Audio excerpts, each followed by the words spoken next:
ज्यावेळेला आम्हाला कळलं बिग बजेट 2 पिक्चर बनवत होती, एक शोले आणि दुसरा बॉबी. ह्या 2 पिक्चरचं ज्यावेळेला मोठ्या प्रमाणात म्हणजे रेकॉर्डिंग होणार आहे हे ज्यावेळेला आम्हाला कळलं तेव्हा सगळ्यात पहिल्यांदा आमच्या असोसिएशनने स्ट्राईक करायचं ठरवलं.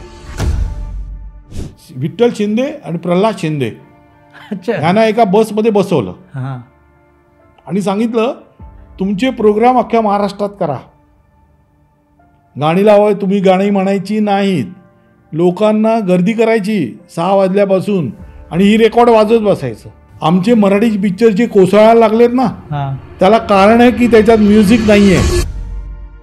प्रोड्युसर पिक्चर बनवतो, सरळ मी सांगतो त्यांना, तो बनवतो आणि आपल्या नातेवाईकाला कोणातरी देऊन टाकतो, म्युझिक तू कर रे, तू गाडी लिही रे. अरे असं असते काय? ते माझं जे गाणं होतं, माझ्या नन्ना बाळाचा गुलाब सुकून गेला, माझा नवीन पोपट हा लागला विठू विठू बोलाय. स्टुडिओतून मला फोन आला, मला म्हणतो नागेश आता तुझं गाणं शब्द बदलून रेकॉर्ड झालंय. प्रल्हाद शिंदे आणि विठ्ठल शिंदेनी ते, प्रल्हादच शिंदे होते त्याच्यावर आणि ते आनंद शिंदे गायलाय.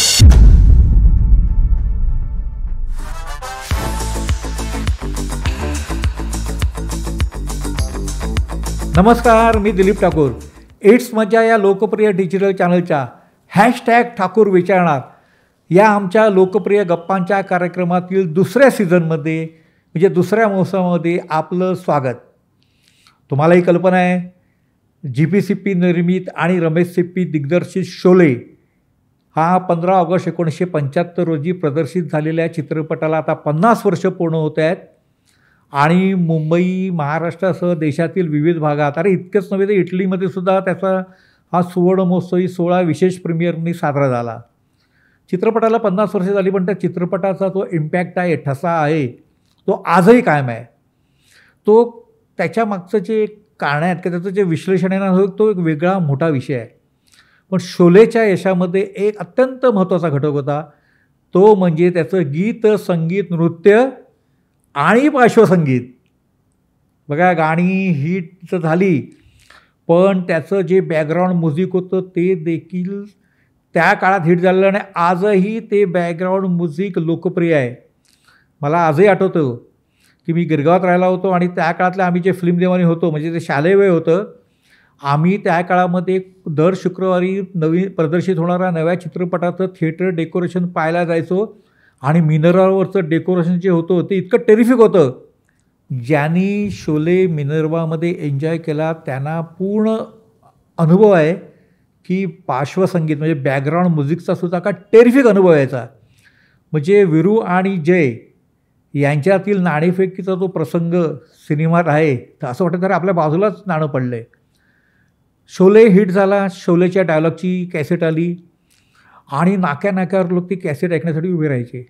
इतक्यावरच थांबलं नाही, अर्थात संगीताची जी म्हणजे गीतसंगीताची जी ध्वनी मुद्रिका होती ती अगोदरच आलेली, पण आता शोले हिट होता, आता डायलॉग आला आणि त्याच्यावर बॅकग्राऊंड म्युझिकसुद्धा आलं. ते म्हणजे आता संगीतकार राहुल देव बर्मन यांच्या ताफ्यातील जे वादक, जे अनेक वादक होते त्यापैकी एक वादक आहेत नागेश सुर्वे आणि आज ते आमचे पाहुणे आहेत. नागेशजी नमस्कार. नमस्कार. इट्स मज्जा या डिजिटल चॅनलच्या हॅशटॅग ठाकूर विचारणारे आमच्या दुसऱ्या सीझनमध्ये तुमचं स्वागत. शोलेला 50 वर्ष झाली. हो, म्हणजे तुमच्या करिअरचा तो सुरुवातीचा टप्पा असणार. पण तुम्ही अशा भाग्यवानांपैकी एक आहे की तुम्ही त्या काळातल्या सगळ्या आघाडीच्या संगीतकारांबरोबर कामं केलेली आहेत. जे राहुलदेव बर्मन असतील, लक्ष्मण प्यारेलाल असतील, राजेश रोशन असतील, म्हणजे नावं घ्यायची तर ती परत घेता येतील. पण आपल्या दृष्टीने महत्त्वाचा आहे तो शोले आणि शोलेचं संगीत आणि पार्श्वसंगीत. काय आता तुम्हाला आठवते? बिग बजेट पिक्चर ते बनवत होतं. हां, ज्यावेळेला आम्हाला कळलं बिग बजेट 2 पिक्चर बनवत होती, एक शोले आणि दुसरा बॉबी. हां, बॉबी त्याच्या अगोदर बरोबर आहे 73चं. हां हां हां ह्या 2 पिक्चरचं ज्यावेळेला मोठ्या प्रमाणात म्हणजे रेकॉर्डिंग होणार आहे हां हे ज्यावेळेला आम्हाला कळलं हां तेव्हा सगळ्यात पहिल्यांदा आमच्या असोसिएशनने हां स्ट्राईक करायचं ठरवलं का आमचं पेमेंट वाढवण्यासाठी. म्हणजे वादकांची तुमची जी असोसिएशन आहे, हो. चित्रपट संगीत सिने वादक म्युझिशियन सिने म्युझिशियन असोसिएशननी हां ठरवले की ह्या पिक्चरला आपण अडवू तर आमचं ते बरोबर पेमेंट वाढणार. अच्छा अडवणूक. हो, पण ते 6 महिने स्ट्राईक चालला. अच्छा आणि त्याच्यामुळे गाणी रेकॉर्ड व्हायला लेट झाला. हां आणि त्याच्यानंतर 6 महिन्यानंतर स्ट्राईक संपला. हां आणि त्याच्यानंतर या सगळ्या गाण्याची सुरुवात झाली. शोले आणि बॉबी. हां पैकी बॉबी अगोदर आला. बॉबी अगोदर आला. 73 28 सप्टेंबर हो. 73. हां पण त्या 2 पिक्चरमुळे ती बिग बजेट असल्यामुळे हां बाकी छोटे छोटे प्रोड्युसर एवढं त्यांनी महत्त्व दिलं नाही त्यावेळेला. हां त्यावेळेला त्यांनी बॅकग्राऊंड करताना एवढं बारकाव्याने एक एक क्षण टिपलेला आहे की कमालीचं शूटिंग केलं होतं त्यांनी. हो, कारण रमेश सिप्पीचं ते हो. वैशिष्ट्यच ना.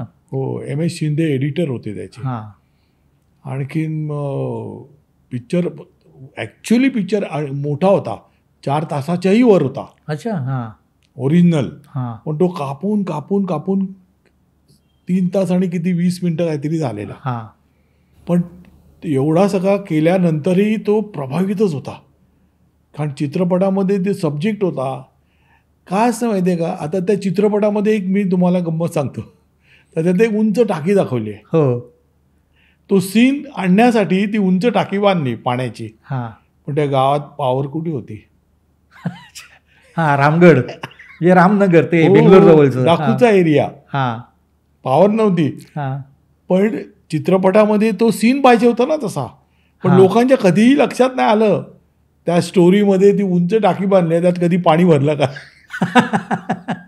खरी की नाही गोष्ट. हां, खरं आहे. आम्ही पिक्चर जेव्हा सुरू केलं ना ज्यावेळेला त्या प्रत्येक रीळ आम्ही बघायचो हां आणि मग त्याचं बॅकग्राऊंड व्हायचं. हां या लोकांनी आधीच तयारी करून ठेवलेली पिक्चर बघून. हां म्युझिक काय करायचं सिटिंग करून ते सगळं रेडी करून ठेवलेलं. हां आणि त्याच्यानंतर मग ते फिल्म सेंटरमध्ये रेकॉर्डिंग सुरू झालं 74मध्ये. हां आणि मग त्यांनी कंप्लीट रेकॉर्डिंग केल्यानंतर ते मिक्सिंगला लंडनला गेलं. अच्छा हां आणि त्याच्यावर त्यांचा एक असिस्टंट होता डिपन. सपन चक्रवर्ती आणि डिपन चक्रवर्ती हे दोघं भाऊ. हां तो डिपन चक्रवर्ती ते सगळं म्युझिकचंच बघत होता. हां बॅलन्सिंग करणं आणि काय करणं. हां. आणि ज्याला ते लंडनला गेलं तिथे ते मिक्सिंग होऊन आलं. अच्छा पण चित्रपट काय असतं काय, आम्ही जेव्हा पिक्चरचं बॅकग्राऊंड म्युझिक वाजवतो त्या पिक्चर आमच्या मागे असतं हां आणि समोर कंडक्टर असतो. आम्हाला पिक्चर दिसतच नाही, त्याच्या कंडक्टिंगप्रमाणे आम्ही चालतो. त्याच्यामुळे सीन बघायला आम्हाला मिळत नव्हते बॅकग्राऊंड चालू असताना. अच्छा मग तुम्ही हां. आपलं व्हायोलिन किंवा काय जे काय असेल ते. हा परत ऑर्केस्ट्रा फुल बसलेला आहे, हां ज्याला त्याला कंडक्टिंगप्रमाणे तो वाजवत होता. हां पण पिक्चर एवढा मोठा सुपरहिट होणारा पिक्चर आहे हे आमच्या लक्षात कधीच आलं नाही. तसं कुठल्याच सिनेमाचं लक्षात येत नाही येत नाही. नाही हां. नाही येतं कधी कधी येतं. हां. काही फेमस स्टुडिओ आहे ना तो उलटा आहे. ते आम्ही उलटे बसतो अच्छा स्क्रीनकडे तोंड करून. हां तुम्हाला दिसतं कुठल्या सीनला वाजवत सीनला आम्ही वाजवतोय, आम्हाला सीन पण दिसतो आणि आम्ही वाजवायचं पण काम करतो. हां तसं तिथे नव्हतं. फिल्म सेंटरला उलटं होतं. स्क्रीनच्या खाली आम्ही बसायचो आणि कंडक्टर पुढे असायचा दरवाजाच्या. हां. त्याला स्क्रीन आमच्या पाठीमागे असायचा. हां त्यामुळे आम्हाला अंदाज नाही घेता येत होता. पण त्यांनी एवढी मेहनत केली त्या पिक्चरला बॅकग्राऊंड म्युझिकसाठी. पण आणि पिक्चरच त्यांनी भव्य बनवला. हां त्या इंजिनची एंट्रीज दिली आहे ना ट्रेनची, हां ती पिक्चर थिएटरमध्ये बघा काय साऊंड दिला आहे आणि काय कमाल करून टाकले आहे. उत्कृष्ट म्हणजे उत्कृष्ट संगीत केलं आहे. बरं मिनर्वामध्ये शोले पाहण्याचा अनुभव. मिनर्वामध्ये शोले बघताना जी साऊंड सिस्टीम त्यांनी वापरलेली इतर थिएटरमध्ये सिंगल स्क्रीनला तर असं ऐकायला मिळायचं नाही. आणि सिंगल स्क्रीनचे ते स्क्रीन पण एवढे मोठे नव्हते. 35 mm आणि मोनो होतं. 35 mm. हां तर 35च्या डबल हो 70 mm हो जी मिनर्वामध्ये जी गंमत होती ती कमालीची होती. आणि तो साऊंड स्पेशली त्या पिक्चरला ते बनवल्या गेलं आणि ते लंडनमधून मिक्स होऊन आल्यामुळे त्याची जी इथून तिथून जे साऊंड यायचे ते ऐकताना जी मजा होती ना कुठे नाही. म्हणून ते पिक्चर बघायला लांबून लांबून लोक येत होते महाराष्ट्राच्या बाहेरून. विनोरात पाहिजे, विनोरात बघायचे पण पिक्चर. तुमचं आज फिलिंग काय, म्हणजे आज तुमच्या भावना काय या सिनेमाबद्दल? 50 वर्ष पूर्ण होतात त्याबद्दल. आम्हाला आजही तसंच पिक्चर बघताना जी मजा वाटत होती त्यावेळेला 50 वर्षापूर्वी, आजही तोच अनुभव घेतला मी. त्या दिवशी 50 वर्ष पूर्ण झाली आणि तो आम्ही 2 तासाचा पिक्चरचं ते बॅकग्राऊंड वाजवून लोकांनी जो आनंद घेतलाय, प्रत्येक पीस झाल्यावरून लोकांचा नुसतं टाळ्यांचा गडगडाट व्हायचा. असं करून ते 2 तास चालला शो. 2 तास म्हणजे काही मामूली नाही, फुल ऑर्केस्ट्रा घेऊन. हो, पण फार रिस्पॉन्स चांगला मिळाला. तर कमालच केलेली त्या पिक्चरने. आता बघा, नेहमी असं होतं ना की आपण एवढा सिनेमा बघतो आणि हा मल्टीस्टारचा सिनेमा. तुमचा आवडती व्यक्तिरेखा, ठाकूर की गब्बर की वीरू की जय? नाही, मला खरं सांगू का, मला अमजद खानचं काम, हो गब्बर, कमालीचं लक्षात राहिलं, कायमचं लक्षात राहिलं. आपल्या डोळ्यासमोर ती प्रतिमा उभी राहते. दहशत. हा, प्रत्यक्षात किती सिंपल माणूस अमजद खान, पण चित्रपटामध्ये जो उभा केलाय त्यांनी त्याच्या बरोबरच्या लोकांना पण असं आणले वर. विजू कोटे, मॅकमोहन, ते सगळे सगळे करेक्ट, कमालीचं. आणि एखादी नावडती व्यक्तिरेखा? नावडती असं म्हणण्यासारखं काय नाही. त्याच्यामध्ये असरानी पण कमालीचा रोल करून गेलाय. ते सगळ्यांनी, मुखर्जींनी पण केलं. सगळ्या चित्रपटामध्ये ज्यांनी ज्यांनी कामं केली ना ते सगळ्यांची नावं झाली. खरंय. हा, आणि म्हणून तो कायमचा लक्षात राहणारा चित्रपट आहे. आपल्या इंडस्ट्रीमध्ये परत असा पिक्चर बनेल की नाही शंका आहे. बनेल सुद्धा, असं काही नाहीये. पण आता तरी शोले हा आपला म्हणजे माइलस्टोन सिनेमा. हो हो, अगदी खरी गोष्ट आहे. आता आर.डी. बर्मन, ह्याची माझी ओळख मी 9 वर्षाचा होतो तेव्हापासून. अच्छा. आणि त्यांचं पहिलं गाणं जे रेकॉर्ड झालं भूत बंगला पिक्चरचं, मेहमूदनी त्यांना दिलं. त्यावेळेला लक्ष्मीकांत प्यारेलाल त्यांचे असिस्टंट होते. कित्येक लोकांना माहितीच नाही आहे. ते खास मित्र पण होते. आणि ते आमच्या इथे प्यारेबाई जिथे राहायचे त्याच बिल्डिंगमध्ये वरती एक महावीर चाचा राहायचे, बालिनिस्ट होते ते. त्यांच्या घरी सिटिंग चालायची, अरेंजमेंट चालायची. आणि ते पंचमदा तिथे यायचे आमच्या इथे कॅडेल रोडला, कीर्ती कॉलेजच्या समोर अहमद मेन्शन होती, त्या बिल्डिंगमध्ये प्यारेबाई राहायचे. तर तिथे ते यायचे पंचमदा. आणि आता तो माउथ ऑर्गन आहे, माउथ ऑर्गन वाजवण्यात एकदम मास्टरी होती पंचमजींची. ज्यावेळेला फेमसला रेकॉर्डिंग चालू होतं दोस्तीचं, तेव्हा इथे पंचमजींचं फिल्म सेंटरला रेकॉर्डिंग चालू होतं. पण त्यांनी तो माउथ ऑर्गन वाजवायला आपल्या इथे ब्रेक दिला 1 तासाचा, आणि ते आमच्या इथे आले रेकॉर्डिंग वाजवायला दोस्तीचं. आणि तिथे येऊन त्यांनी तो माउथ ऑर्गन वाजवला आणि परत जाऊन जॉईन केला आपलं रेकॉर्डिंग. एवढी त्यांची दोस्ती होती. आर्टिस्ट कमाल, कंपोजिशनमध्ये कमाल, मास्टरी म्हणजे मास्टरी. आणि त्यांच्याकडे त्यांचे जे असिस्टंट होते ना ते नंबर 1चे होते सगळे. भूपेंदरजी, मारुतीराव, बासू मनोरी, सपन चक्रवर्ती, तो त्यांचा भाऊ दीपन, आणि हे सगळे. आणि त्यांचा जो रिदम ग्रुप होता, सगळे मेहनत करणारे लोक होते. मग तुमचं शोलेचं हे किती मोठा होता ग्रुप? तरी त्याला 120 म्युझिशियन होते. अरे बापरे. आणि किती दिवस घेतले तुम्ही? म्युझिक तर बरेच दिवस चालू होतं, जवळजवळ 15-20 दिवस. बॅकग्राऊंड म्युझिकला हे, आणि गाण्याचं रेकॉर्डिंग? त्याच्या आधी गाण्याचं रेकॉर्डिंग झालेलं. ते कुठे गेलं? तिथेच फिल्म सेंटरलाच केलं. सगळं गाण्याचं रेकॉर्डिंग, बॅकग्राऊंड म्युझिक सगळं तिथेच झालं. फक्त त्यांनी ना पहिला ते राजकमल स्टुडिओमध्ये मंगेश देसाईंनी पहिला मिक्सिंग केलं. राजकमलला होतं, बरोबर आहे. तिथून मग त्यांनी फायनल स्टिरिओफोनिक करायचं ठरलेलं ना, मग ते लंडनला नेलं. कारण त्यावेळेला आपल्याकडे ती सिस्टीम नव्हती. आणि 70 mm ची प्रिंट होती ना काही प्रिंट. हो, जे 35 असेल ती मोनो असेल. हो, ब्लॉप करून ती 70 mm झालेली. पण मग तुम्ही गाण्याचं काय आठवणी? कसं असते माहिती आहे का, आम्ही जिथे वाजवतो तिथे आम्हाला गाणी ऐकू येतच नाहीत. ते सिंगरचा सगळा साऊंड मॉनिटर रूममध्ये जातो. आणि बाहेर जी व्यक्ती बसलेली असते सॉन्ग वालीन, गाणं आणि सॉन्ग वालीन सूर देत असते, त्या सुराला पकडून आम्ही वाजवत असतो. अच्छा. आणि सगळं रिदम लिहिलेलं असतं ना नोटेशन, त्या नोटेशनप्रमाणे स्टार्ट टू एंड आम्ही वाजवतो. पण आम्हाला कधीही एच डी बर्मनची गाणी असो, आर डी बर्मनची असो, लक्ष्मीकांत बेर्डेची असो, आम्हाला त्यावेळेला कळत नाही हे गाणं किती हिट होणार आहे. कारण सकाळपासून रेकॉर्डिंग चालते ना, ते कधी संपते असं होते आम्हाला. आणि एवढा तास बसून राहायचं म्हणजे सोपं नाही आहे. आता मी तुम्हाला सांगतो ना, तेजाबच्या गाण्याचं रेकॉर्डिंग सुरू झालेलं सकाळी 9ला, ते दुसऱ्या दिवशी 4:30ला संपलं. 1 2 3 4 नाही, मग कुठलं सो गया आसमा. अच्छा, एवढा वेळ? सकाळी 4:30. अरे बापरे. गाण्याला ट्रीटमेंटच अशी दिली आहे ना, वेगवेगळ्या सिच्युएशनमध्ये त्यांनी ते गाडीमधून जातात ते. आणि लक्ष्मीकांत तर असा वेळ लागतो गाण्यामध्ये. त्याच्यामुळे काय होतं माहिती आहे का, आम्ही लोक ते वाजवतो, सुरुवातीला एन्जॉय करतो, मग असे आम्ही पण ठकून जातो.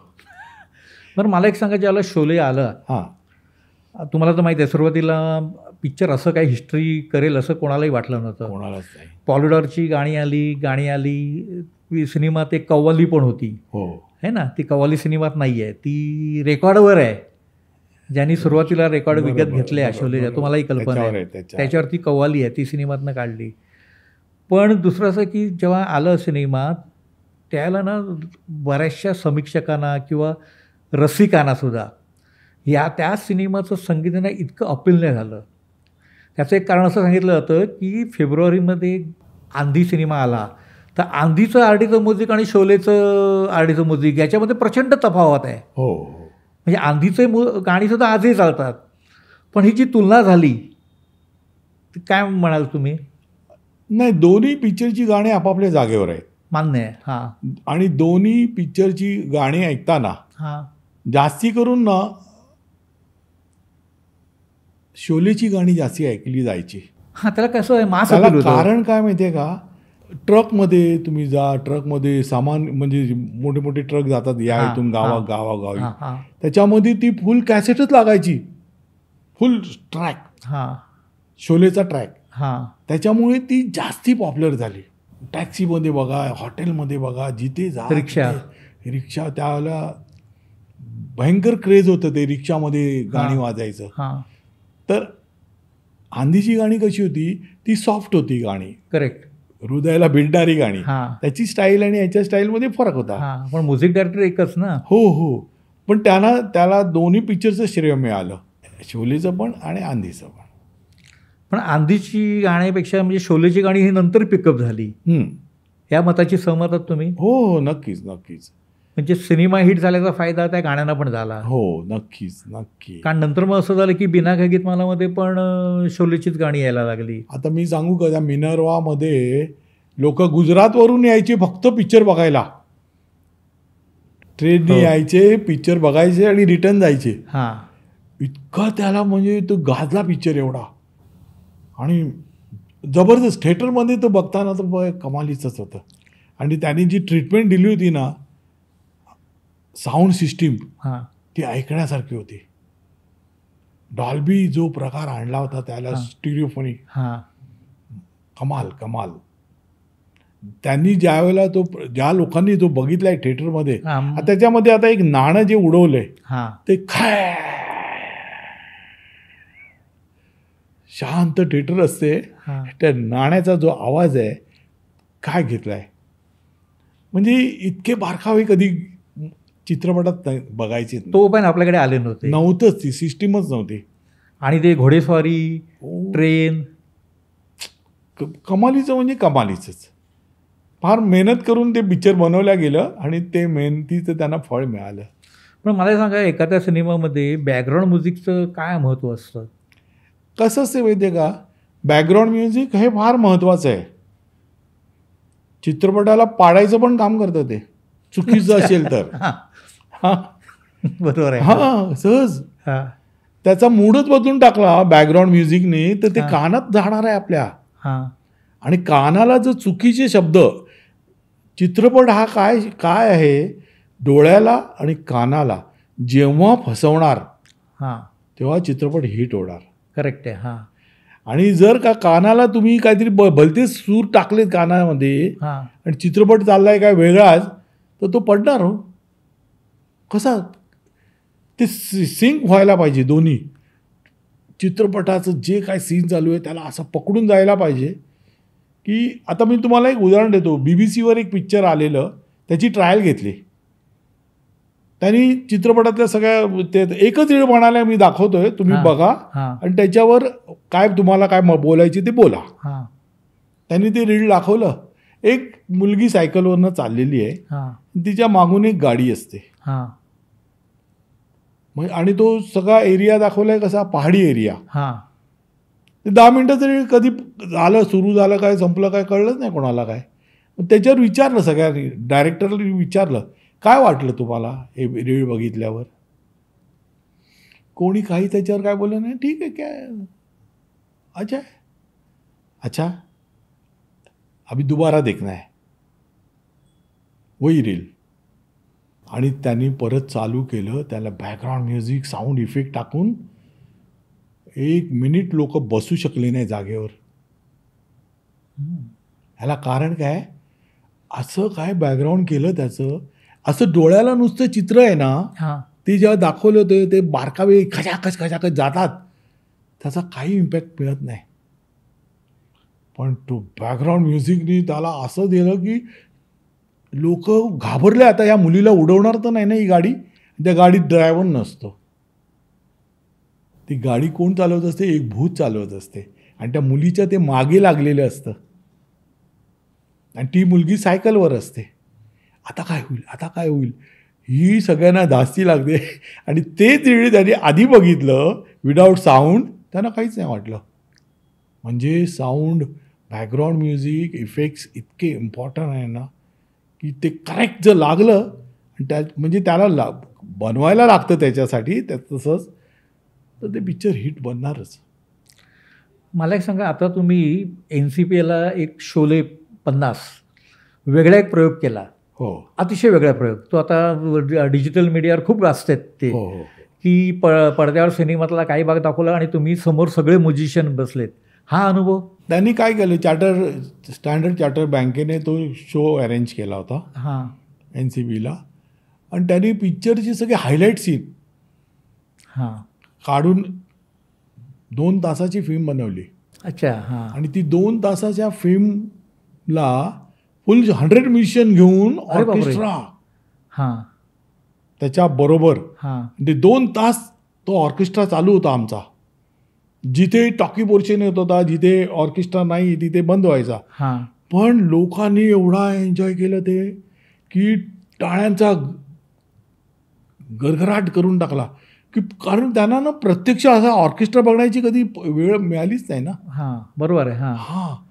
आणि ते सगळं बघायला मिळालं आणि ते एवढं जबरदस्त झालं होतं की पाहण्यासारखं होतं. पण त्यांनी काय केले, 2च शो केले त्यांच्या सगळे गेस्ट लोकांसाठी. त्याच्यानंतर आता नंतर करणार होते पुढे. पण डिजिटल मीडियावरती त्यांनी ते नाही, काय असते माहिती आहे का, आपण जो साऊंड थिएटरमध्ये असतो तो स्क्रीनला नाही मिळत. आपण घरामध्ये असतो, घरातलं वातावरण वेगळं असतं. बरोबर आहे. डिजिटल आपलं टीव्हीवरच येणार ना, त्याच्याशिवाय मोबाईलवर. ते छोटे स्क्रीन बनतात, इफेक्टही कमी येतो. जेव्हा ते मोठ्या प्रमाणात जेव्हा दाखवलं जातं साऊंड, त्याचा जो थिएटरमध्ये साऊंड येतो तो घरात कसं येऊ शकत नाही. म्हणून पिक्चर थिएटरमध्येच बघा, सगळ्यात इम्पॉर्टंट. सगळे इफेक्ट तुम्हाला ते अनुभव सगळं बघायला मिळणार, साऊंड ऐकायला मिळणार वेगळे वेगळे प्रकारचे, आणि एक वेगळा आनंदच मिळतो तो वेगळा. पण आता काय झालं आहे की जरा थिएटरची मॉलमध्ये आल्यामुळे लोक थिएटरमध्ये पोहोचत नाही आहेत, हां, अशी गत झालेली आहे. त्यांना आपलं पूर्वीसारखं जे थिएटर होते ना सेपरेट, तसंच पाहिजे होतं, single screen theatre. Single screen theatre. बरं, मला सांगा, आता आपण थोडं तुमच्या करिअरकडे येऊया. मग तुमची विशेषतः बन्या बापूची 3ही गाणी किंवा 4ही गाणी चारी गाणी जी आजही हिट आहे, म्हणजे 77 सालचा सिनेमा आहे, म्हणजे आता 48 वर्ष झाली लवकर. जे मी कशाला आरशात पाऊर किंवा ते लिलूबाई चिवडालेलं, तर तुम्ही अमित कुमार आणि शैलेंद्र सिंगला मराठीमध्ये आणलं. प्रीत झुळझुळ पाणी, ही ह्या गाण्याचे रेकॉर्डिंगचे अनुभव. ॲक्च्युली काय झालं माहिती आहे का, मी म्युझिक लाईनमध्ये यायच्या आधी मी स्वतः म्युझिकचा वेडा. अच्छा.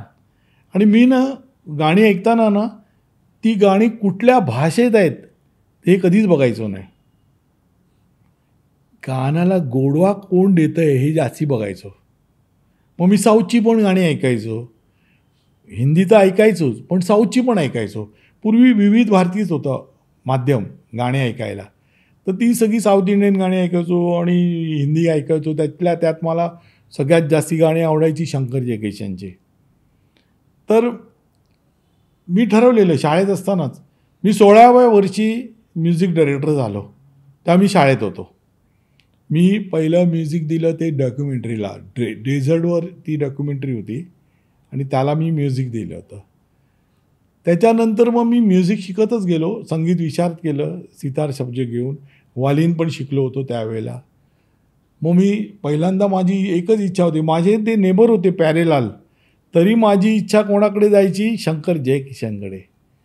कारण ते चाली, त्यांच्या गाण्याच्या चाली. आणि आमच्या ना घराजवळ स्टुडिओ होता, बॉम्बे लॅब. बॉम्बे लॅब, प्रभादेवीला. हो, तोच अगर बाजार. अगर बाजार. तर माझ्या घरापासून 5 मिनिटावरच. आणि तर मी तिथे नेहमी जाऊन बसायचो रेकॉर्डिंग ऐकत. पण शंकर जयकिशनचं रेकॉर्डिंग असेल तर मी हटकून तिथे पोचायचो. आणि त्याच वेळेला मी ठरवलं की आता म्युझिक डायरेक्टर बनायच्या आधी मी ह्यांच्याकडे जाऊन काम करेन. आणि मग मी त्यांच्या सिटिंगमध्ये जॉईन झालो, ओळखीने झालो, बिना ओळखीने तिथे एंट्री देतच नव्हतं. तर तिथे गेल्यावर मी त्यांचे काम करायची पद्धत पाहिली, वेगळी चाली कशा लावतात, काय सगळं बघितलं. आणि मग मी माझं म्युझिक जेव्हा करायचं ठरवलं बन्या बापूला, तर मी बन्या बापूला पिक्चरला म्युझिक द्यायच्या आधी मी सगळ्या प्रोड्युसर लोकांना गाणी ऐकवली. अच्छा. माझी मी हिंदीसाठीच धावपळ करत होतो, मी मराठीसाठी करत नव्हतो. तर मी ज्याला सगळ्यांकडे गेलो तर ते काय म्हणाले, अरे तू तर शंकर जयकिशन स्टाईल म्युझिक आहे, कल्याणजी आनंदजी, सगळ्यांची ते नावं घेत होते. पण आम्ही तुला जर घेतलं तर आमचं त्यांच्याशी रिलेशन खराब होणार. व्यावसायिक अडचण. आमचे ते जसे मित्रच आहेत ना ते पण. बरोबर आहे. आता आम्ही आमच्याकडे आधीच्या पिक्चरला जे संगीतकार आहेत त्यांना जर याला काढून तुम्हाला घेतलं तर आमचं रिलेशन खराब होते, म्हणून आम्ही देऊ शकत नाही आहे, एवढंच उत्तर देत होते. पण तुमची कामाची स्टाईल त्यांच्यासारखी आहे हे जेव्हा मला कळलं की म्युझिक मी गाण्याची जी काय चाली लावतोय ती शंकर जयकिशन काय, कल्याणजी आनंदजी काय आणि लक्ष्मीकांत प्यारेलाल काय ह्यांच्या तोडीचं आहे. बरोबर आहे. मला हे सर्टिफिकेट मिळालं. मग आता मला पिक्चर कोण देत नाही बघितल्यानंतर मी 75 साला मी रेकॉर्डिंग वाजवत होतो, पैसे गोळा करत होतो रेकॉर्डिंग वाजवून. आणि मग 75 साली मी डोक्यात आणलं आपणच पिक्चर प्रोड्यूस करून म्युझिक डायरेक्टर बनायला लागेल. आणि असं करून मी 77 साली डायरेक्टरला सांगितलं गोविंद कुलकर्ण्याला आपण पिक्चर करायचं. हे गोविंद कुलकर्णी तुम्ही सोंगाड्याचे दिग्दर्शक घेऊन आले. हो.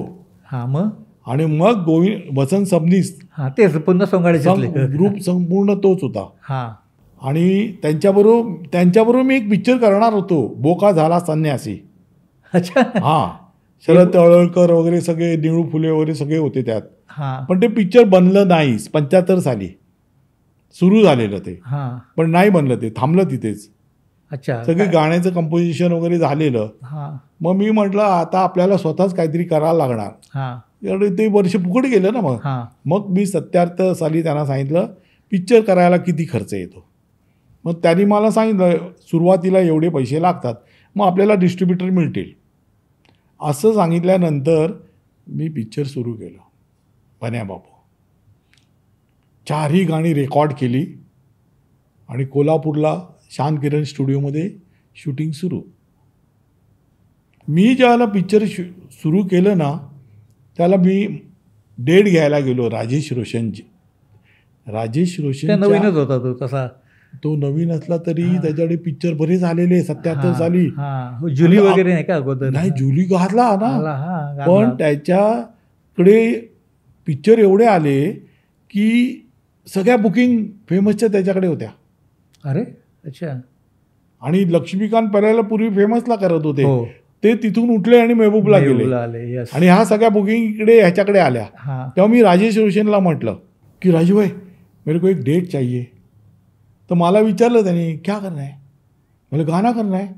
अच्छा पिक्चर मिला है क्या. मिला नहीं तो प्रोड्यूस कर रहा हूँ. पिक्चर प्रोड्यूस कर रहा हूँ, क्या ज़्यादा हुआ है क्या पैसा. पैसा ज़्यादा हुआ है तो मुझे दे दो. तो मैं म्हटलं नहीं राजू भाई सच्ची बात बोलता हूँ, पिक्चर कर रहा हूँ मैं. त्यांनी डेट दिली मला. डेट दिल्यानंतर मी पहिली 2 गाणी पहिल्या डेट दिली त्याच्यात रेकॉर्ड केली. प्रीतीचं झुळझुळ पाणी आणि लेलोबाई चिवडा लेलो. ती गाणी झाली. त्याच्यानंतर 15 दिवसांनी मी परत राजूभाईंना सांगितलं राजूभाई और एक डेट चाहिए. मग त्याला मी कशाला आरशात पाहू ग आणि हे गर्द निळे मेघ, ही 2 गाणी रेकॉर्ड झाली. ही 2 गाणी म्हणजे 4 गाणी रेकॉर्ड झाली. त्याचे चित्रण पण झालं. कोल्हापूरला इमिजिएट आमचं काम सुरू झालेलं. आम्ही जूनमध्ये गाणी शूट केली, ऑक्टोबरमध्ये पिक्चर रिलीज. पण तुमचे जोडीदार होते अनिल कोचरेकर आणि तुम्ही नाव पण घेतलं ऋषिराज, त्यामागची गोष्ट? नाही, माझ्या नावाची एक व्यक्ती, नागेश नावाची एक व्यक्ती आली होती म्युझिक डायरेक्टर म्हणून. अच्छा. तो गोंधळ होऊ नये म्हणून मी माझं नावच बदलून टाकलं. हां. माझ्याकडे कसं झालंय, माझे अरेंजर होते, असिस्टंट होते किशोर शर्मा, ते माझे पार्टनर पण होते पिक्चरमध्ये. तर त्यांनी मला काय सांगितलं की माझा एक मित्र आहे त्याला तू घेशील का तुझ्याबरोबर. मी म्हटलं की काम करत असेल तर मला काम करणारे लोक पाहिजेत. पण तो माझ्याकडे राहिला नाही. त्या पिक्चरनंतर तो निघून गेला. त्यांनी स्वतंत्र म्युझिक चालू केलं. अच्छा. हां. तर बाकी माझं काम चालूच होतं त्यावेळेला. पण गंमत काय झाली, ह्या पिक्चरच्या वेळेला मी बन्या बापू पिक्चर प्रोड्यूस केलं आहे. तर त्या राजेश रोशनला मी जूनमध्ये डेट घेतलेली. जून, जुलै, ऑगस्ट 2 महिन्यानंतर तो मला विचारतो अरे तूने वो गाने रिकॉर्ड किए उसका क्या हुआ. बोला राजू भाई देखना है क्या, गाने दिखा देता हूँ. क्या. हां, फेमसमध्येच आमची लॅब होती. काम तिथेच, एडिटिंग पण तिथेच चालायचं. शूट हुआ सची. बोला हाँ तूने प्रोड्यूस किया ना पिक्चर हो. बोला हाँ. तो कल अपना रिकॉर्डिंग है फेमस में, मैं आऊँगा देखने रिकॉर्डिंग ख़त्म होने के बाद, मेरे को दिखा गाना. आणि मग दुसऱ्या दिवशी त्यांनी गाणी पाहिली. गाणी बघितल्यानंतर त्यांनी घरी जाऊन सांगितलं. ही गोष्ट कधी आहे, 77 सालची. घरी जाऊन सांगितल्यावर त्याचे मोठे ब्रदर राकेश रोशन, तो भाई को मिल रहा है. बोला मिलूंगा ना, क्या है. तो दूसऱ्या दिवशी मला तो अभी परसों के दिन रिकॉर्डिंग है ना, तू सुबह मेरे घर पे आ. सुबह फिर हम लोग दोनों मिलके वहाँ स्टुडिओ में जाएंगे. मग तिसऱ्या दिवशी मी त्याच्या घरी गेलो. ते तिकडे रुया पार्कमध्ये राहायचे. एअर इंडिया कॉलनी का कुठली तरी कॉलनी होती. आणि त्यांनी मला विचारलं की अरे तूने कैसा पिक्चर बनाया, क्या क्या कैसा हिम्मत कैसा किया.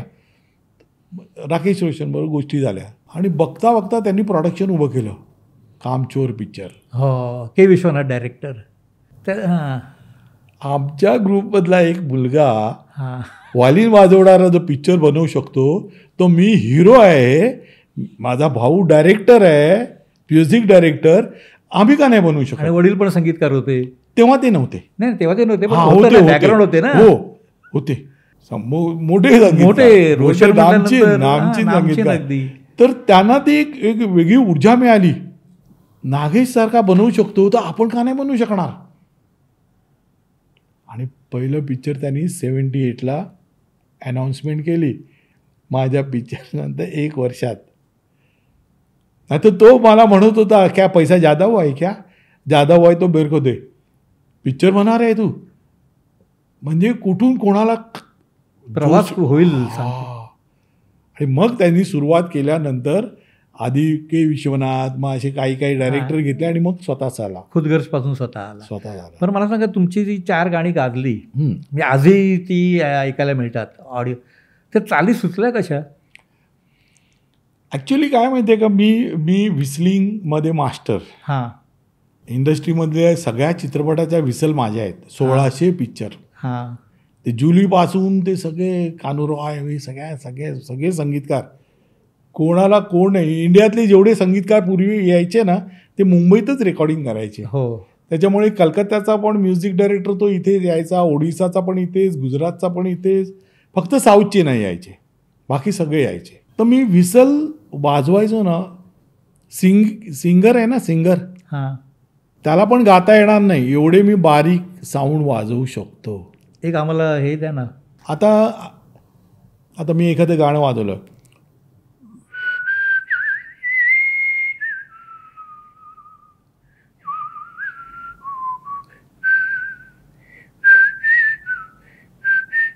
बयाना जरूर.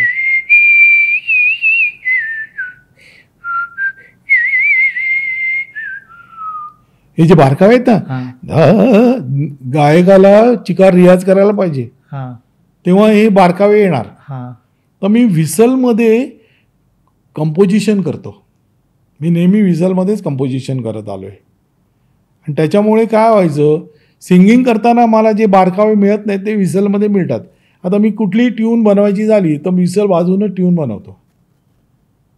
आणि त्या ट्यूनला ना शेप आधीच मिळतो व्हिसल वाजवल्यामुळे. आणि ते इतके बारकावे मिळतात ना की कमालीचे. माझी आतापर्यंतची जेवढी गाणी म्हणजे गाजलीत गाणी माझं एक गाणं आहे ना. आता आणखीन एक मी गंमत सांगतो. 83मध्ये ना युनिसेफने लहान मुलांवर गाणी केली होती. का तर गरीब जे लोक आहेत त्यांच्या मुलांना काही त्रास झाला तर इलाज करणं सोपं नसतं. तर त्यांनी काय मला सांगितलं युनिसेफने की तू गाण्यामधून, गरीब लोक गाणी ऐकतात, तर तुझी गाणी जशी गाजली आहेत ना तशीच गाणी आम्हाला औषधांवर करून दे की ती गाणी ऐकतील आणि त्याच्यातनं त्यांना औषधं कळतील.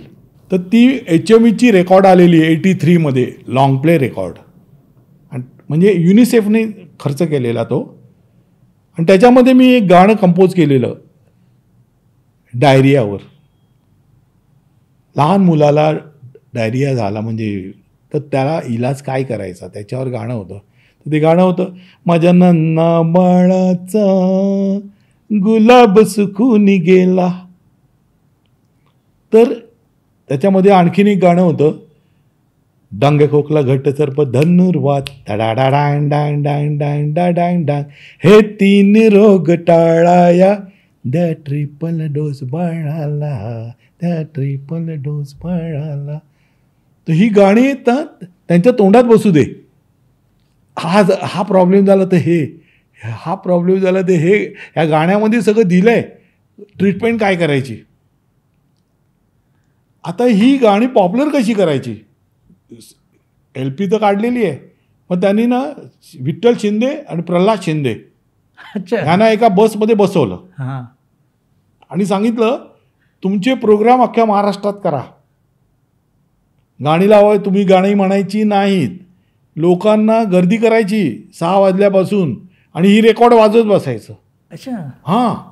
आणि त्या औषधाची गाण्याची ते आहे ते त्यांच्या कानात बसू दे. पण गंमत काय झाली, ते त्यांच्या कानात बसवताना ते विठ्ठल शिंदे आणि प्रल्हाद शिंदेच्या पण कानात बसलं.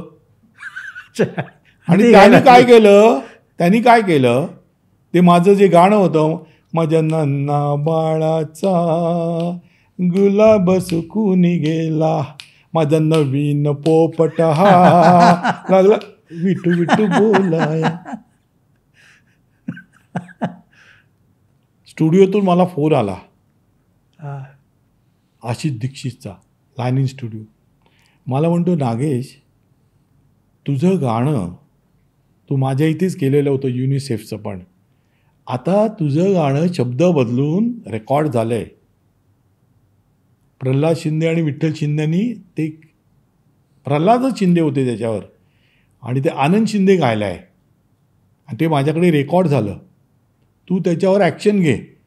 मी म्हटलं ते आमच्या इथेच राहतात गोरेगावला, त्यांची परिस्थिती इतकी वाईट आहे, मी ॲक्शन कोणावर घेऊ. पोपट गाजला, हिंदीमध्ये पण गेला, मराठी चलरे लक्ष मुंबईला मध्ये पण आला, तो गाजला. त्यांचं म्हणजे अख्खं लाईफच तयार झालं.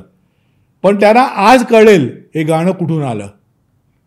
तुमचा इंटरव्ह्यू जाईल ना, मी आजपर्यंत कंप्लेंट नाही केली. कशाला करा, आपण कलाप्रेमी आहोत. नाही, कलाप्रेमी तर आहोतच. आणि आपल्या देशामध्ये नाही, अख्ख्या जगामध्ये आपण कुठलं तरी काहीतरी चांगलं ऐकतो आणि त्याच्यावरच प्रभावित होतो त्या गाण्यांवर आणि गाणी करतो.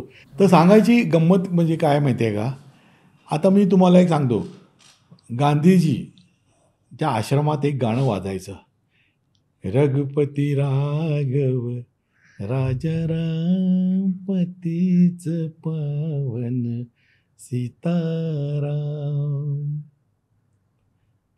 आता कोणी ह्याचा विचार केला का? आरपार पिक्चरमध्ये ह्याच भजनाचं गाणं बनवलं गेलं. कही पे निगाह ओपिनियर, कही पे ठिकाण. मुखडा हा मेन असतो गाण्याचा, बाकी अंतरा विंतरा हजारो अंतऱ्याच्या चाली लावा तुम्ही, मुखडाच मेन. जसं मनुष्याचा चेहरा वरनच ओळखतात, तसा मुखडा हा मेन आहे. आता ते रघुपती राघव राजाराम, ती लोकांच्या डोक्यात एवढी बसलेली ट्यून होती की त्या ट्यूनवर त्यांनी ते कही पे निगाहे कही पे ठिकाणा, हिट गाणं. तसंच एक लक्ष्मीकांत प्यारेलाल, ग्रेट ते, त्यांचं गाणं आलेलं डफली वाले सरगम, डफली बजा. त्यांचं आधी एक पिक्चर आलेलं इम्तिहान, मदन सिन्हाचं पिक्चर, त्याच्यामध्ये एक गाणं होतं. पण ते गाणं आणि हे गाणं सेम ट्यून, पण दोन्ही गाणी आपापल्या जागेवर आहेत. आता हे डफली वाले डफली बजा, आता त्याचं फक्त बीट उलटी केली, रुक जाना नहीं तू कहीं हार के डफली वाले डफली बजा. दोन्ही गाणी हिट आहेत. एका मागून एक गाणी ती लागली तरी प्रेक्षक लोकांना पत्ताच लागणार नाही ही दोन्ही गाणी एकच आहेत.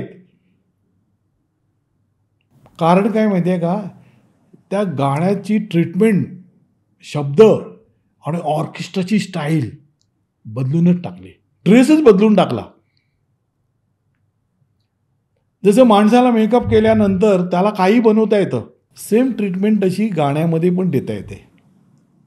आज कसं झालेलं आहे, म्युझिक जोपर्यंत हृदयात भिडत नाही ना तोपर्यंत मजा नाही येत. आणि जुनी गाणी जी मेहनत करून करून तयार झालेली ज्या चाली आहेत, आज कमाल करतायत ती गाणी. तर तुम्हाला मी एका वेगळ्या गाण्याची आठवण तुम्ही सांगावी असं वाटतं, जे खूप कॉन्ट्रोवर्सी झाली त्याची, चोले के पीछे क्या है. आपलेच लक्ष्मीकांत प्यारेलाल, आपलाच Mehboob studio, Mehboob recording studio, आणि जे गाजलं गाणं, म्हणजे सुरुवातीला तर असं झालं की ते वाह्यात आहे, पण ते गाणं वाह्यात नव्हतं. म्हणजे पडद्यावर आलं, माधुरी दीक्षितने ज्या पद्धतीने, ज्या स्केलने, ज्या ग्रेसफुली सादर केलं, पण त्याच्या रेकॉर्डिंगची आठवण. त्या रेकॉर्डिंगमध्ये म्हणजे कसं आहे काय माहिती आहे का, त्याचे शब्द चोली के पीछे क्या है, ह्या शब्दामुळे त्याच्यावर चर्चा झाली आणि ती चर्चा करता करता लोकांनी ती ऐकत राहिले. त्याचा इफेक्ट एवढा वाढत गेला बाकी सगळं गाणं ट्रीटमेंट नॉर्मल. तुम्ही तो शब्द बदलला असता, चोली के पीछे क्या है, हा शब्द आहे, ह्याच्या जागी तुम्ही दुसरे शब्द टाका, बघा काय होतं मग. आता तुम्ही काही टाका शब्द, दिल में तो क्या हुआ है, हे टाकलं असं चाललं असतं. हे फक्त शब्दामुळे ते लोकांच्या डोक्यात काय, प्रत्यक्षात काय, हा फरक आहे. पण तुमचा ऑर्केस्ट्रा त्या दिवशी खूप होता, खूप खूप खूप ऑर्केस्ट्रा मेहबूब मध्ये वरती सजवून अण्णा जोशी होते, सगळेच होते, आमचा साळुंके होता. हो हो हो. हा, मग ते गाण्याला इतक्या पद्धतीने सजवलेलं की लोकांना ते म्हणजे नुसतं पण ट्यून लावली असती ना तरी मजाच वाटली असती. किती टेक झाले? टेक म्हणजे त्यांचं लक्ष्मीकांत बेर्डेच्या गाण्याचं म्हणजे काय, जोपर्यंत करेक्ट साऊंड मिळत नाही ना तोपर्यंत ते सोडत नाहीत. तरी अख्खा रात्री 10 वाजले. हो, सकाळी सुरू झालेलं गाणं. तसं म्युझिक काय असे ते सिच्युएशन प्रमाणे जायला लागतं. आणि जोपर्यंत डोळ्यासमोर पिक्चर उभं राहत नाही, डायरेक्टर तिथे असतोच. हो, सुभाष घई आपले होते. सुभाष घई नाही, वेगवेगळ्या पिक्चरच्या वेळेला, तर त्यांच्या डोळ्यासमोर ते चित्रण जोपर्यंत येत नाही ते उभं करण्यासाठीच आता म्युझिक डायरेक्शनमध्ये लक्ष्मीकांत प्यारेलाल एक असे आहेत जे म्युझिक पण लिहितात स्वतःच, नाही तर सगळीकडे अरेंजर घ्यायला लागतो. ह्यांच्याकडे नाही, हे स्वतःच म्युझिक डायरेक्टर, स्वतःच लिहिणार, स्वतःच कंडक्टिंग करणार आणि स्वतः वाजवणारे असल्यामुळे त्यांना फार जास्ती बारकावे माहिती आहेत. सगळ्यात जास्ती पिक्चर त्यांनीच केलेत हिंदीत. पण तुम्ही त्यांच्यासाठी एक जी शिटी वाजवली जी आजही असते नाही, त्याच्यावर हिरो त्याच्यावर पण एक किस्सा घडलाय असा की सौदागरचं रेकॉर्डिंग चालू होतं. नंतर म्हणजे हिरो नंतर. तर त्या गाण्यामध्ये ना मी विसल, माझ्यापासूनच सुरुवात होती विसलला. वाजून म्हणजे ना एक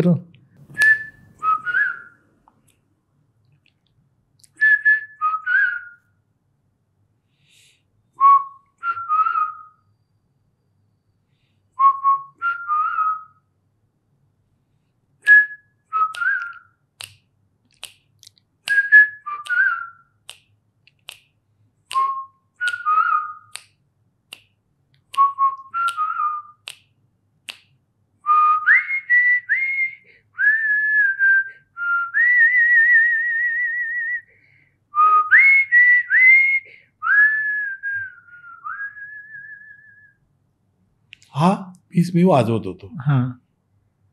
2 तास झाले मी विसल वाजवायला सुरुवात केल्याबरोबर प्यारेबाई आतून कट करत होते आणि मला म्हणायचे फ्लॅट साऊंड येतोय. मला तर काही कळायलाच मार्ग नाही फ्लॅट का होत आहे. कारण मला त्यांनी कुठे उभं गेलं होतं माहिती, जिथे सिंगर गातात तिथे. त्यांनी काय सांगितलं, रेकॉर्डिस्टने सगळ्यात पॉवरफुल माईक तो आहे, वहां से बजाव. म्हणजे माझ्या बाजूला कविता कृष्णमूर्ती, सुखवेंदर आणि तो मनोहर उदास हे लोक होते. तर मी जेव्हा वाजवायचो आणि कट व्हायचं, हा प्रकार 2 तास चालला. अरे बापरे. अच्छा. पण त्यावेळेला काय झालं, तिथे ना कोरस ग्रुप होता, इंडियन पण आणि वेस्टर्न पण, कॉयल ग्रुप. त्यांच्यात ना एक चर्चा सुरू झाली, मेरा लड़का भी क्या विसल बजाता है, कि क्या करेगा, मोनोपॉली आहे ना. एक जण बोललं, दुसरा बोलला, तिसरा बोलला, ते कोरसमध्ये चर्चा सुरू झाली. पण त्यांना हे माहिती नाही की तो माईक ऑन आहे, आतमध्ये ऐकतायत प्यारेलाल. आणि त्यांना ते एवढं दुःखाची गोष्ट झाली, मोनोपॉली. तर त्यांनी त्यावेळेला ऐकून घेतलं आणि 2 तासानंतर माझ्या जेव्हा लक्षात आलं की माझा सूर फ्लॅट का चाललाय, का तिथे मनोहर उदास जे बसले होते ना, ते हार्मोनियमला ना हे द्यायचे, हवा भरून 6 वाजवायचे आणि तो मला कानी ऐकू यायचा. मी तो सूर पकडायचो कारण मी विसल वाजवायच्या आधी जे माझ्या ऐकू कानात येणार तो कंटिन्यू करायचो आणि तो कट व्हायचा. 2 तासानंतर माझ्या जे लक्षात आलं त्या हार्मोनियममुळे घोळ होतोय.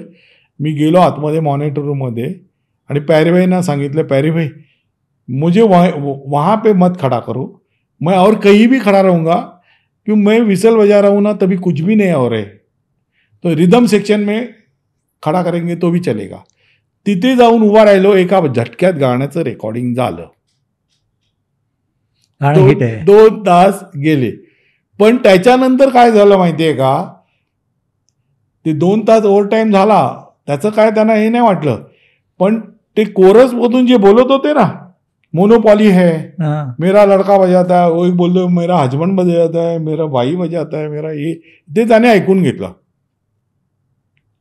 त्यांच्यावर. आणि ते एकदम कडक वाजवणारा नसेल त्याला बाहेर काढतील असे इतके कडक. 15 दिवसानंतर मला रेकॉर्डिंगचा मेसेज आला की उद्या महबूबला रेकॉर्डिंग आहे, लक्ष्मीकांत प्यारेलाल 12 विस्लर बोलवलेत. तर मैसेंजरला मी म्हटलं क्या रे, क्या कॉलेज का कुछ गाना है क्या, इथला विस्लर बुलाय, पता नाही. मग दुसऱ्या दिवशी रेकॉर्डिंगला मी गेलो. 12 विस्लर आले होते.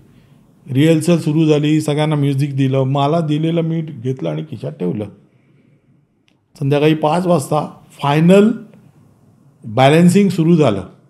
रिहर्सल सगळ्या झाल्या, फायनल बॅलन्सिंग. तर ते आतून पॅरीभाई म्हणतात मला, नागेश तू मत बजाव, ये जो नए जो बुलाए ना उनसे शुरू करता हूँ. बॅलन्सिंगला 4 माईक लावले. 4 माईक लावल्यानंतर एकाला उभं केलं, क्या नाम है तुम्हारा, मेरा नाम फर्नांडिस है, बजाइए.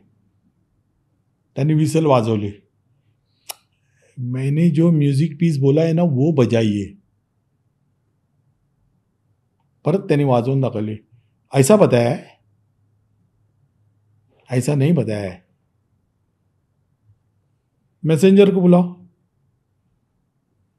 रामन आला, इनको पॅकअप करो. असं करत ते 12च्या 12 पॅकअप केले आणि मॉनिटर रूममधून हॉलमधला स्पीकर ऑन करून, आणि त्या दिवशी त्या रेकॉर्डिंगला त्या कोरस गाणाऱ्यांना पण बोलवलेलं. आणि त्यांनी सांगितलं आमच्याकडे कधीही मोनोपॉली चालत नाही, आम्ही आर्टिस्टची कदर करतो, भले तो आमचा दुश्मन असेल तरी त्याला आम्ही बोलवणार, पण मोनोपॉली आमच्याकडे कधी चालत नाही. आज जे तुम्ही बोलत होतात ना, माझा हे वाजवतो, मेरा ये लड़का बजाता है, मेरा हस्बैंड बजाता है, आपने अपने कानों से सुना, ओके चलो नागेश खड़ा आ जाओ, बजाओ, ओके टेक करते. एवढं मोठं लक्ष्मीकांत प्यारेलालच्या ह्याच्यात त्यांनी बोलायची हिंमत केली की साधीसुधी गोष्ट नाही आहे. तर ते कामाच्या बाबतीत कडक, ते कदर नाही करत. मग व्हायलिन सेक्शनमध्ये काय आहे, 1-2 जण इथे तिथे झालं तरी काय फरक नाही पडणार, ते पण ते बर्दाश्त नाही करायचे. त्यांना ते पण करेक्ट पाहिजे असायचं. म्हणून ते 40, 50, 60 व्हायलिन मोठा ग्रुप असायचा. त्यांच्याकडे 140 वगैरे 50 वगैरे म्युझिशियन असायचे. हे कामात मास्टरी. तुमच्या हिरोच्या गाण्याची आठवण, तू मेरा हिरो है. मी त्या हिरोमध्ये ना, तो हिरोचा पीस आहे ना, तर मला तो लक्षात नाही आहे, पण मी ते गाणं होतं हिरोमध्ये, मै 16 बरस की, त्याच्यात विसल वाजवलेली त्या गाण्यात. तुम्ही कर्जचं म्हणताय का? हिरोमध्ये नाही, कर्जमध्ये. आणि हिरोमध्ये पण विसल वाजवलेली. तो फ्लूट पीस होता बघा, त्याच्याबरोबर टुटी पोर्शन होता. फ्लूट विसल सगळं मिक्स करून त्याने तो कंपोज केला होता पीस. पण सौदागरमध्ये तो विसलरच दाखवला होता ना हिरो पिक्चरचा, विवेक मिश्रा. मग तेच गाणं, तो विसल पीस, तो दिलीप कुमार आणि राजकुमारला पण एक गाणं दिलेलं, त्याच्यात पण विसल होती. तसे 2 मध्ये विसल माझी जेवढ्यांदा एंट्री आहे ना स्क्रीनवर अमिताभ बच्चनची, तेवढे पीस मी विसलचे वाजवले. म्हणजे राजेश रोशन असे म्हणजे पिक्चर म्हटलं तर लोकांना वेळ लागेल असं काहीतरी करतील तेव्हाच ते लोक त्यांना चिकटून राहतात. आता मी दादा कोंडकेंचं पण सांगतो. दादा कोंडके डबल मिनिंगचे शब्द वापरायचे, पण ॲक्टिंग करताना ते सॉफ्ट करून टाकायचे. हां, सेन्सॉरला पण गप करून टाकायचे. त्यांनी पण मला एकदा चित्रपटाच्या म्युझिकसाठी बोलवलं होतं, पण मी त्यांची गाणी ऐकली. मी म्हटलं मी म्युझिक देतो ना, माझी स्टाईल वेगळी आहे, रोमॅन्टिक स्टाईल आहे माझी. मला असं काही नाही आहे, तुमची पण गाणी करायला काही कठीण नाही आहे. पण दादांनी तुम्ही चाली लावलेल्या आहेत ऑलरेडी, आणि तुम्ही तीच गाणी माझ्याकडनं करून घेणार आहात. दादा सगळे चाली स्वतःच बसवायचे, कारण लोककलेतून आलेले ना. नाही हां, लोककलेतून त्यांचं ते होतं. आणि मग त्यांच्याकडे म्युझिक डायरेक्टर कोणी असो, कंपोजिशन तेच करायचे. तेव्हा दादांना मी काय म्हटलं, दादा तुम्ही एक काम करा, तुम्ही म्युझिक डायरेक्टर, मी तुमचा असिस्टंट. मी गाणी सगळी रेकॉर्ड करून द्यायचं काम करून घेईन, सिंगरकडनं गाऊन घ्यायचं, ऑर्केस्ट्रा वगैरे सगळं करून घेईन, पण तुम्ही त्या गाण्याला जन्म दिला आहे, चालींना, आणि शब्दामध्ये तुमचं सगळं अंग आहे त्याच्यात, त्यात तुमच्याच नावाने म्युझिक डायरेक्शन करा. पण ते तयार नाहीत. मी म्हटलं मी पण नाही तयार, असिस्टंट म्हणून मी करायला तयार आहे. म्हणजे माझ्याकडे ना तो विनय माणके माहिती आहे ना, सिंगर, तो आणखीन तो बाबू, त्यांना खबर गेली की मी नाही करत आहे म्युझिक, त्यांनी ते पिक्चर केलं. आता पण विजय कोंडक्यांनी पिक्चर बनवलं, लेक असावी तर अशी. हां, तेव्हा पण त्यांचं तसंच झालं. त्यांना मी बरेच गाणी ऐकवली, चाली ऐकवल्या, त्यांनी पसंत नाही केली. तर मी म्हटलं दादा जसं करायचे तसे माहेरची साडी त्यांनी चाली वगैरे बसवलेल्या आणि अनिल मोलेकडनं रेकॉर्डिंग करून घेतलेलं. पण मी तसा नाही आहे संगीतकार, मी माझ्याच मुलांना जन्म देणार अशा टाईपचं आहे मी. माझ्याकडे एक पिक्चर आलं, ते गुजराती होतं, ते हिंदीत करायचं होतं. म्युझिक कोणाचं होतं आधी गुजरातीला, अविनाश व्यास. आता ते हिंदीत करायचे, नल दमयंती.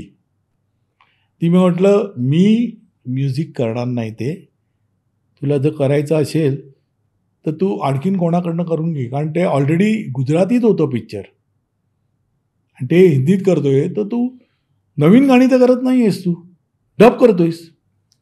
विचार माझ्या असिस्टंटला, पाहिजे तर त्याला करायची इच्छा आहे. मग त्याला करायला लावलं, प्रदीप लाडला. अच्छा.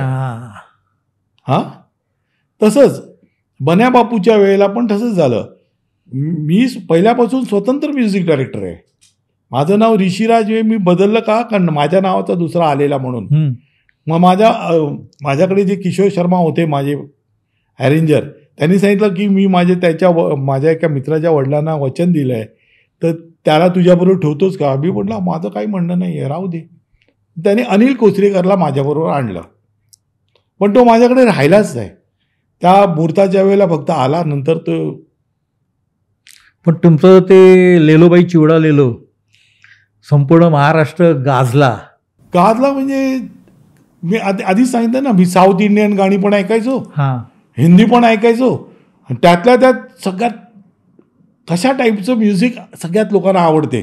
आता मी सांगू का, मी प्रीतीचं जुजू पाणी हे गाणं आहे, हे मी हिंदी पिक्चरसाठी बनवलेलं. अरे अच्छा. हां, ओ मेरे गलियों का राजा, ओ मेरे दिल का दुराजा, नजरिया जाना दिल में बसा जाना, मेरे गलियों का राजा. माझं हिंदीकडेच लक्ष होतं. मग मी म्हटलं आता मराठी पिक्चर आपल्याला करायचे, मराठी शब्द टाकू, आणि हे आलं. त्या पिक्चरने एवढा बिझनेस केला की आमच्या पिक्चरची फर्स्ट कॉपी येईपर्यंत जो खर्च आला तेवढी रॉयल्टी मिळाली गाण्यातून मिळाली. वा, गाण्यातून. आजही चालूच आहे ते. ती गाणी आजही तुम्हाला तशीच चालू आहेत. तशीच चालू आहे. गाणी चालतायत, तुमचं मीटर पडलेलं आहे. मीटर पडलेलं आहे. आता आणखीन फास्ट का झालं मीटर, की ऑर्केस्ट्रातनं ते आणखीन वाजायला लागले. हो, ऑर्केस्ट्रावर आलं, युट्यूबवर आलं. अजरामर गाणी कुठली, तर ती जी ऑर्केस्ट्रा होतो ना त्याच्यामध्ये ही गाणी असतातच. माझं एकच म्हणणं आहे की आजच्या तारखेला आणखीन एक गोष्ट सांगतो. आमचे मराठी पिक्चर जे कोसळायला लागलेत ना, त्याला कारण आहे की त्याच्यात म्युझिक नाही आहे. खरं आहे. मेहनत करा, म्युझिक चांगली गाणी कंपोज करा, रेकॉर्ड करा, ती यूट्यूबवर टाका. तुमची गाणी पहिला लोकांना कळू दे आणि मग पिक्चर रिलीज करा. बघा, तुमचं पिक्चर नाही चाललं तर काय पण हरेल. आपली गाणी हेच आपल्या सिनेमाचं वैशिष्ट्य आहे. तुम्ही आमचं म्युझिक खाली पाडलंय, त्याला महत्त्व देत नाही आहेत, म्हणून पिक्चर सकट ते आता तुम्हाला त्याचं भोगायला लागतंय. आज आमचे कधी आता माझं पिक्चर खरं सांगतो मी, बन्या बापू फक्त म्युझिकवर चाललंय. पिक्चरमध्ये काय होतं, मी त्या पिक्चरमध्ये ॲक्टिंग पण केली आहे. माहिती आहे, भारत माताला पाहिजे. तर मला एकच म्हणायचं आहे की म्युझिक इतकं इझी घेऊ नका म्युझिकला पाडून. त्याची व्हॅल्यूच नाही. त्याचं पिक्चरमध्ये नाव नाही दे, त्याचं काय लिरिक्स रायटरचं पण नाव नाही, काय नाही. मेहनत करायला तयार नाही आहे. प्रोड्युसर पिक्चर बनवतो, सरळ मी सांगतो त्यांना, तो बनवतो आणि आपल्या नातेवाईकाला कोणातरी देऊन टाकतो. म्युझिक तू कर रे, तू गाडी लिही रे. अरे असं असते काय, इतकं इझी नाही. आणि करोडो जे खड्डा पडतो ना, हो, त्या वेळेला तरी पण त्याचे डोळे उघडले नाहीत अजूनही. नाही. मी तर एखादा निर्माता माझ्याकडे आला आणि त्याच्याकडे पैसे पूर्ण नसतील तर मी त्याला सांगतो, तू भानगडीतच पडू नकोस. अर्धवट पिक्चर राहील, तुझे काय 50-60 लाख असतील ते पण जातील. खरी की नाही गोष्ट. चांगले पिक्चर बनवा, चांगलं म्युझिक बनवा. मी आजही सांगतो, मला घ्या म्युझिक डायरेक्शनला एक पिक्चर आणि माझ्या पद्धतीने गाणी करा, बघा काय होतं ते. ना हिट झालं तर काही पण हरेन.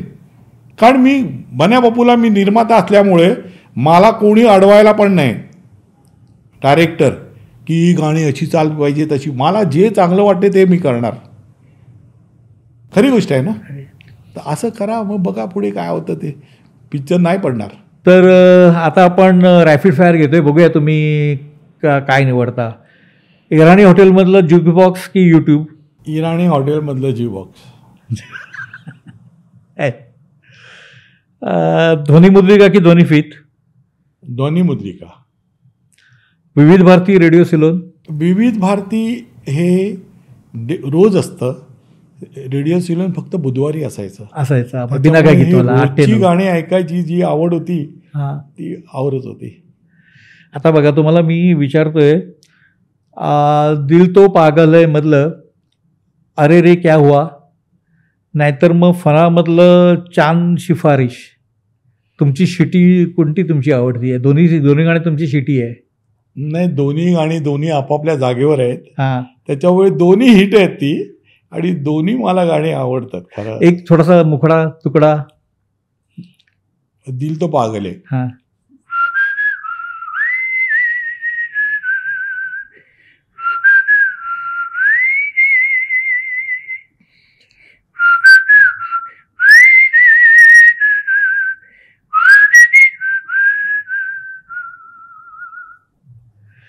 मेहबूब की फिल्म सेंटर? मेहबूब ते आपलं नेहमीच नाही म्हणून नाही. मेहबूबमध्ये एक साऊंड क्वालिटी वेगळी मिळत होती. राजेश रोशन, लक्ष्मीकांत प्यारेलाल? लक्ष्मीकांत प्यारेलालनी तर कमालच केली आहे, पण राजेश रोशन नंतर येऊन त्यांनी पण कमालच केली आहे. यश चोपडा, सुभाष घई? यश चोपडा. किशोर रफी? आता हे दोघंही आपापल्या जागेवर आहेत, पण आता गंमत काय झाली आहे, AI आल्यामुळे हे सगळे गेलेले लोक पण आपण त्यांना परत आणतोय. हो, तो एक मोठा AI आले म्हणजे कमालीचंच आहे ते सगळं.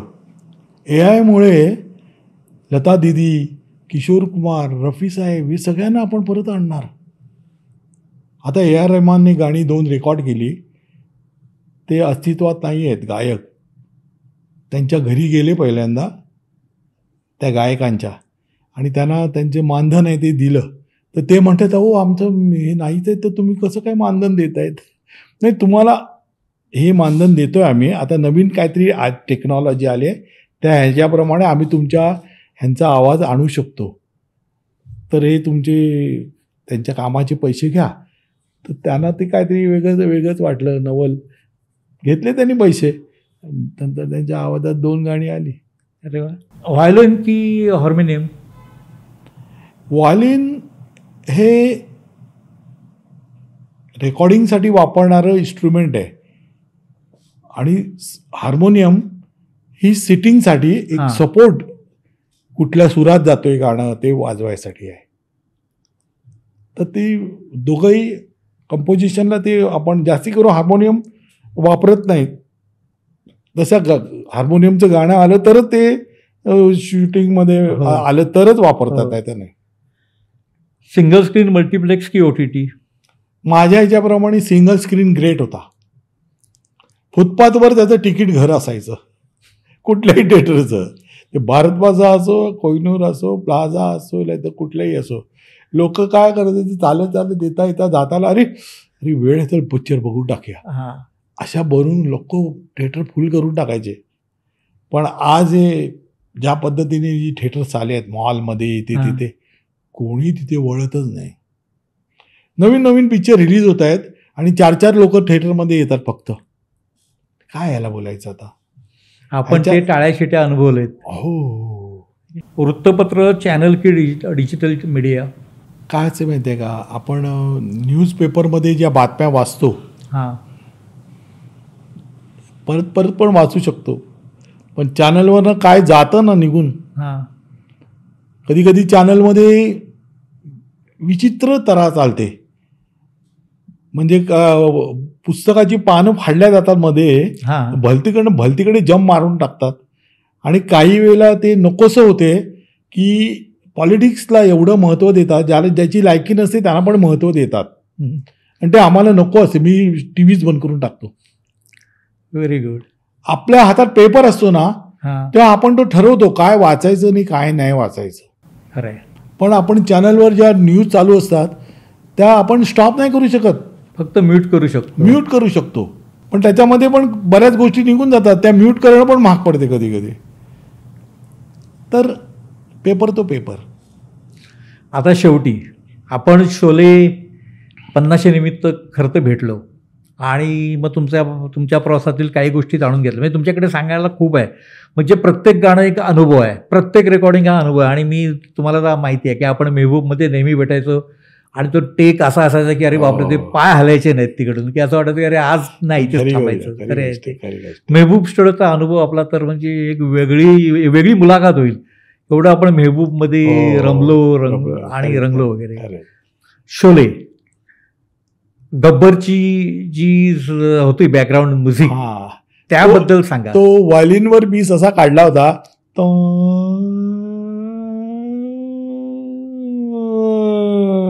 म्हणजे ते गब्बरची एंट्री, गब्बर आ गया, त्याच्या एंट्रीला तो म्युझिकचा पीस असा टाईपचा दिला होता की घबराट निर्माण होते. पण ती कल्पना कोणाची होती? असा पीस द्यायची कल्पना कोणाची होती? पंचमजींची होती. ते फार हुशार व्यक्ती होती. म्हणजे काहीतरी त्यांच्या डोक्यात काय चालत असायचं कळलं कठीण होतं.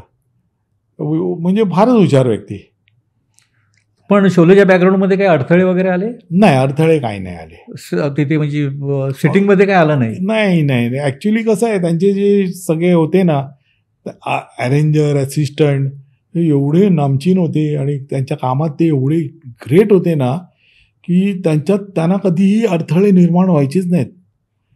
ते ह्याचे कसे 9 रत्न होते तसे त्यांच्याकडे रत्न होते एक. सगळे ग्रेट. त्यामुळे आरडी तर ग्रेटच, पण शोलेचं म्युझिक तर खूप घातलं आणि बॅकग्राऊंड म्युझिक तर त्याहून घातलं. कमालीच करून ठेवलेलं. आणि तो इतिहास घडला. इतिहास.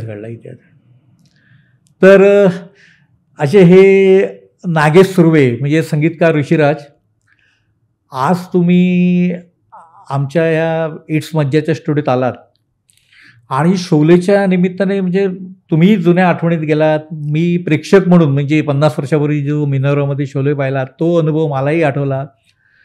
तुमची गाणी बनाई बापूची गाणी असतील किंवा इतर काही गाण्यांचे किस्से, म्हणजे त्यातलं जे साम्यस्थळ ते तुम्ही जे उलगडून सांगितलं आणि गाऊन दाखवलं, बरीचशी नवीन माहिती प्रेक्षकांसमोर जाते, आज त्यांना माहीत होते.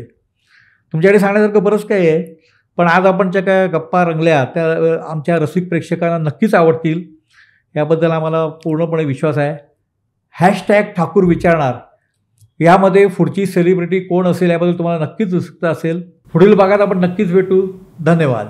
मराठी चित्रपटसृष्टीमधील latest update, original web series, shows, गाणी आणि एंटरटेनमेंटसाठी आमच्या चॅनलला सबस्क्राईब करा आणि बेल आयकन दाबायला विसरू नका.